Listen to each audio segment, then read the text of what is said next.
जय हिंद दोस्तों, मैं योगेंद्र सैनी और आप हैं गवर्नमेंट किंग चैनल पर। आज की डिटेशन गति 121 शब्द प्रति मिनट। टॉपिक ग्रामीण और लघु उद्योग। दोस्तों, अगर आप हमारे चैनल पर नए हैं तो हमारे चैनल को सब्सक्राइब जरूर करें, साथ ही साथ बेल आइकन को भी दबा दें ताकि आपको हमारी वीडियो सबसे पहले मिले। और दोस्तों, अगर वीडियो पसंद आए तो वीडियो को लाइक शेयर एंड कमेंट जरूर करें। चलिए दोस्तों, बिना देरी के डिटेशन करते हैं स्टार्ट। मैन को कीजिए एकाग्र और डिटेशन स्टार्ट होगी 5 सेकंड में। रेडी।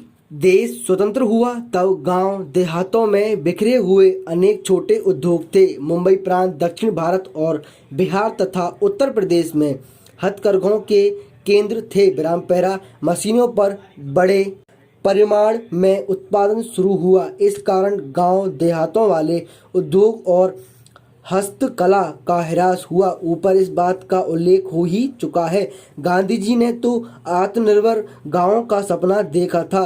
स्वतंत्रता प्राप्ति के बाद भी उनका यही मत था कि ग्राम राज्य के बिना राम राज्य संभव नहीं है। इसलिए स्वतंत्र भारत की औद्योगिक नीति में यह विचार स्पष्ट रूप से अंकित होना स्वाभाविक ही था। विरामपेरा 1948 में स्वतंत्र भारत की औद्योगिक नीति की घोषणा हुई। उस काल नीति में इस भारत पर जोर था कि गांवों में ही मिलने वाली सामग्री का उपयोग कर ज़रूरत की कितनी चीज़ें बनाई जा सकती हैं। 1950 में भारत का संविधान लागू हुआ।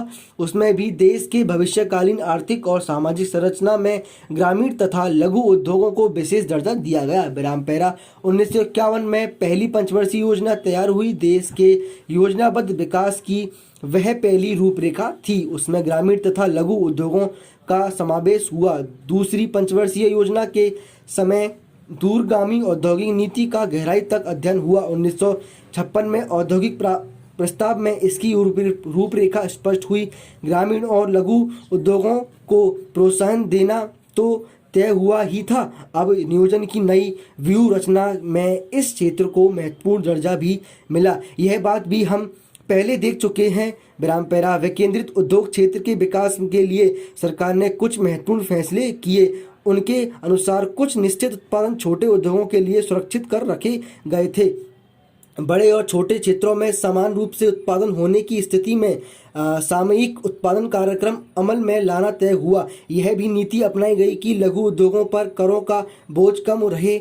इसके अलावा कीमतों में तथा सरकारी खरीद में ऐसे उद्योगों को प्रधानता देने का निर्णय किया गया। विरामपेरा इस क्षेत्र में विकास के लिए सरकार ने भिन्न भिन्न संस्थानों को स्थापना की। इसमें सबसे पहला है खादी और ग्रामोद्योग आयोग। यह आयोग केंद्र और राज्य स्तर पर खादी तथा कुटीर उद्योगों के विकास का कार्य करता है। उद्योगों की व्यापकता और बाजार में वृद्धि होती गई है। विरामपेरा खादी आयोग की तरह अखिल भारतीय हस्तकला मंडल का कार्य भी सराहनीय है। इस मंडल ने शिक्षा और बिक्री केंद्र खोले, नए नमूने तैयार किए, विदेश में भारतीय हस्तकला के लिए मंडी का निर्माण किया। इस कारण करोड़ों रुपयों का निर्यात होने लगा। आगे चलकर केंद्र में हथकरघा आयुक्त और विकास आयुक्त कोष्ठक में लघु उद्योग की भी नियुक्ति हुई। राज्य स्तर पर भी इस प्रकार की कार्य प्रणाली तैयार हो गई। विरामपेरा इनके अलावा अलग अलग उद्योगों के लिए स्वतंत्र मंडलों का निर्माण हुआ, जैसे रेशम, पटसन आदि। विरामपेरा इस प्रकार के संगठित प्रयत्नों से विकेंद्रित क्षेत्रों का तेजी से विकास हुआ। नई तकनीक और उत्पादन के साधन आए। परिष्कृत चरखे करघों का इस्तेमाल शुरू हुआ। पॉलीवस्त्र जैसी मुलायम खादी तैयार होने लगी। विदेशों में दस्तकारी के सामानों की मांग बढ़ी। फिर भी हथकरघा और ग्रामोद्योग की अवनति अभी भी रुक नहीं सकी। विराम।